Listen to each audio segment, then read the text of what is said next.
முதல் செய்தி. இந்த செய்தி வருஷா வருஷமும் இந்த செய்தி ஒரு பரபரப்பா தான் இருக்கும்.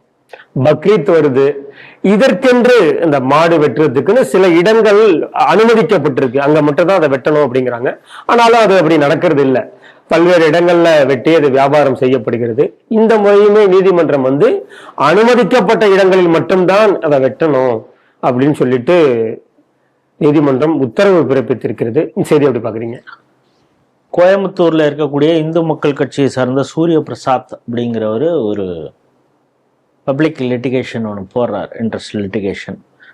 அந்த வழக்கில் தான் நீதிபதி GR சுவாமிநாதன், லக்ஷ்மி நாராயணன் அவங்க இந்த உத்தரவை பிறப்பிக்கிறாங்க.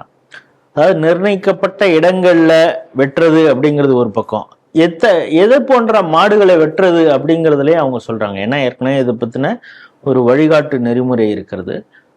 10 வயதுக்கு மேல் இருக்கக்கூடிய மாடுகளாக இருக்கணும். அந்த மாடு ஒரு கறவை மாடாக இல்லாமல், அதே போல பிரீடிங் பண்ணக்கூடிய அந்த தகுதி இல்லாமல், அதனால எந்த ஒரு பயனுமே இல்லாம இருக்கும் பட்சத்துல அதுக்கு ஒரு மெடிக்கல் சர்டிபிகேட் நீங்க வாங்கணும்.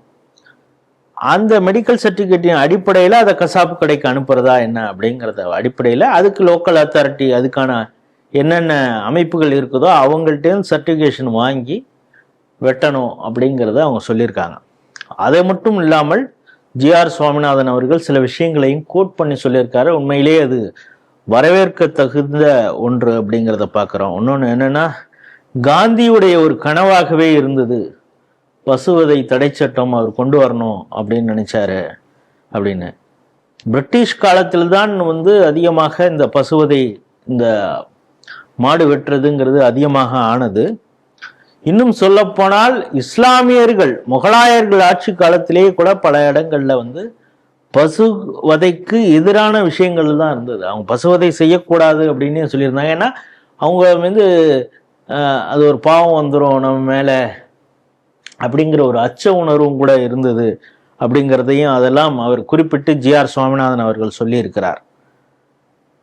அதே போல தரம்பால் அவர் பிரிட்டிஷ் காலத்துல எப்படி இந்த மாமிச உணவு, குறிப்பாக மாடுகளை வெட்டுறது, இறைச்சி கூடங்கள் எப்படி வந்தது, அந்த விஷயங்கள் எல்லாம், இந்த வரலாற்றை எல்லாம் கோட் பண்ணியிருக்காரு GRS அவர்கள்.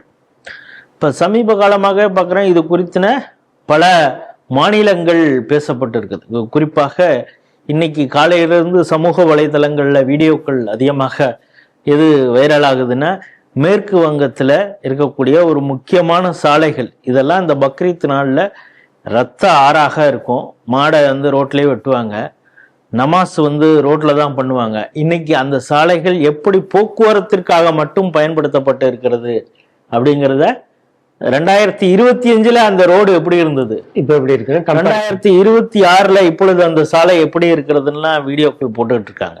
குறிப்பாக பார்க் சர்க்கஸ் ரோடு அப்படிங்கிற, ஏற்கனவே அந்த ஒரு இடத்துல தான் நமாஸ் நாங்கள் ரோட்டில் தான் பண்ணுவோன்னு இந்தப்போ அங்கே போலீஸ்காரர்கள் லத்தி சார்ஜ் பண்ணாங்க. அந்த இடத்துல மீண்டும் முதல்வர் சுவேந்து அதிகாரி ஒரு இறுதி எச்சரிக்கை கொடுத்தாரு. நான் பலமுறை சொல்லிட்டேன், வாகனங்கள் செல்லக்கூடியதுக்கு தான் ரோடு இருக்குது, நமாஸ் பண்ணக்கூடியதற்கு இல்லை, இது இறுதி எச்சரிக்கையாக எடுத்துக்கங்கன்னு. இன்னைக்கு மிக முக்கியமான நாள், பக்ரீத்திலே அங்கே ரோட்டில் நமாஸ் பண்ண முடியல, பண்ணக்கூடாதுங்கிறத இம்ப்ளிமெண்ட் பாருங்க. அதே போலீஸ்காரர்கள் தான் ஆட்சியாளர் மாறின உடனே அவங்களுடைய நடவடிக்கை எப்படி இருக்கிறது அப்படின்னு.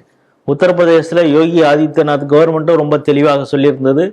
உத்தரகாண்ட் கவர்மெண்ட்டா இருக்கட்டும், டெல்லியில அதே போல எல்லா இடங்கள்லாம் நீங்க மாடு வெட்டக்கூடாதுன்னு அங்கேயும் ஒரு ஸ்ட்ரிக்டாக சில விஷயங்களை சொன்னாங்க. அஸ்ஸாம்ல அதே போல அந்த மாநில நிர்வாகம் சொன்னது. ஆகவே பை அண்ட் லார்ஜ் வட மாநிலங்கள்ல எல்லாத்துலேயும் இந்த பக்ரீத்தை எப்படி கொண்டாடணும், நீங்க பொதுவெளியில இஷ்டத்துக்கு மாடு வெட்டக்கூடாது அப்படிங்கிறத அதை ஸ்ட்ரிக்டா நாங்கள் அந்த ரூலை ஃபாலோ பண்ணுவோம் அப்படின்னு. ஏற்கனவே இருந்த சட்டம் தான், அதை ஸ்ட்ரிக்டா இம்ப்ளிமெண்ட் பண்ணுவோம்னு சொன்னாங்க. அதனாலதான் நகோடா அப்படின்னு ஒரு மஸ்ஜித்தோடைய இமாமே சொன்னார் வெஸ்ட் பெங்கால்ல. ஏன்னா ஆட்சி மாறி இருக்குல்ல, நம்ம இதுல மாடுதான் வெட்டி சாப்பிடணும்னு எதுவும் சொல்லல. இது பக்ரீத் அப்படின்னா ஆடு தான் வெட்டுவாங்க, அதுதான் பிரியாணியா பண்ணுவாங்க, மாடை வெட்டுங்கிற அவசியம் இல்லை. ஏன்னா இப்போ ஸ்லாட்டர் அந்த லா ஸ்ட்ரிஞ்சண்டா சுவேந்து அதிகாரி கவர்மெண்ட் இம்ப்ளிமெண்ட் பண்ணுவோன்னு சொல்றாங்க. அதை இம்ப்ளிமெண்ட் பண்ணா நம்மளால அந்த ஸ்லாட்டர் ஹவுஸே நடத்த முடியாது. பெட்டர் நம்ம மாடு வெட்டுறதை நிறுத்திட்டு மற்ற வேலையை செய்யலாம் ஆடு வெட்டி அதை பிரியாணி பண்ணி சாப்பிடலாம் அப்படின்னு அவர் சொல்லியிருந்தார். இன்னும் ஒரு ஸ்டெப்பு போய் அஜ்மீர் தர்காவுடைய இமாம் என்ன சொன்னார்னா, பசுவை தேசிய விலங்காக அறிவிக்கணும். தேசிய விலங்காக அறிவிக்கிறதுக்கு இதற்காகவே வந்து ஒரு ஸ்பெஷல் பார்லிமெண்ட் செஷனை பிரதமர் நரேந்திர மோடி கூட்ட வேண்டும். அதுல இந்தியாவின் தேசிய விலங்காக பசுவை அறிவிக்க வேண்டும். இதை வந்து RSS சொல்ல, இவங்க சொல்லுவாங்க நாக்பூர் சொல்கிறதுன்னு. நாக்பூர் சொல்ல, அஜ்மீர் தர்காவுடைய இமாம் சொல்றார். காலம் மாறிடுச்சு அப்படிங்கிறது. இந்த பக்ரீத் இது பண்ற நடைமுறையில இருக்கக்கூடிய சட்டங்களை சொல்லும் பொழுது இந்த செக்குலர் பேசக்கூடிய கட்சிகளுக்கு ரொம்ப அப்படியே கோபம் வரும். என் உணவு, என் தட்டு, என் உரிமை, இதை தடுக்கிறாங்க அப்படின்லாம் சொல்லுவாங்க. ஆனா இதே தீபாவளி என்றும் ஹோலி என்றும் இவங்க என்ன பேசுறாங்க அப்படிங்கிறப்ப ட்ரை ஹோலி கொண்டாடுங்க. அது என்ன கலர் தூவி தான், அதற்காக தண்ணி செலவு பண்றாங்க. அது எவ்வளவு வேஸ்ட் ஆகுது அந்த குழாயில பீச்சு அடிக்கிறது அப்படிங்கிறது. அதனால தண்ணி இல்லாத ட்ரை ஹோலியை கொண்டாடுங்க அப்படின்னு ஒரு பிரச்சாரம் பண்றாங்க. சரி, தீபாவளி அப்படின்னா பட்டாசு இல்லாத தீபாவளி கொண்டாடுங்க. என்விரான்மெண்டல் வந்து பாதிக்கப்படுது, சுற்றுச்சூழலை பேணி பாதுகாப்பதற்காக பட்டாசு இல்லாத தீபாவளியை கொண்டாடுங்க அப்படிலாம் பிரச்சாரம் பண்றாங்க. அதனாலதான் மகாராஷ்டிரா ஆளும் பாஜக அரசுடைய அமைச்சர் நிதேஷ் ராணே ஒரு சூப்பரா ஒரு விஷயம் சொல்லியிருந்தார். ஹோலிக்கு எங்களுக்கு இது மாதிரி சஜஷன் கொடுக்குறீங்க, தீபாவளிக்கு பட்டாசு இல்லாத தீபாவளியை கொண்டாட சொல்றீங்க, அதே போல நான் ஒரு சஜஷன் சொல்றேனே அப்படின்னு. என்னங்க அப்படின்னு பத்திரிகைக்காரங்க கேட்டேன். விர்ச்சுவல் பக்ரீத் கொண்டாடுவோம். கம்ப்யூட்டர்ல வந்து ஆடு காட்டுவோம், மாடை காட்டுவோம், ஒட்டகத்தை வேணாலும் காட்டியங்க. வீட்டில் ஏதாவது ஒரு பிரியாணி செஞ்சு சாப்பிடுங்க. ரோட்ல உட்காந்து இதை வெட்டுறதை நிறுத்துங்க. ஏன்னா விர்ச்சுவலா நீங்க கொண்டாடுங்க. பார்த்துட்டே ஆடு, ஒட்டகம், மாடு அப்படின்னு சொல்லி அதை பார்த்துட்டு வீட்டில் போய் பிரியாணி பண்ணி சாப்பிடுங்க.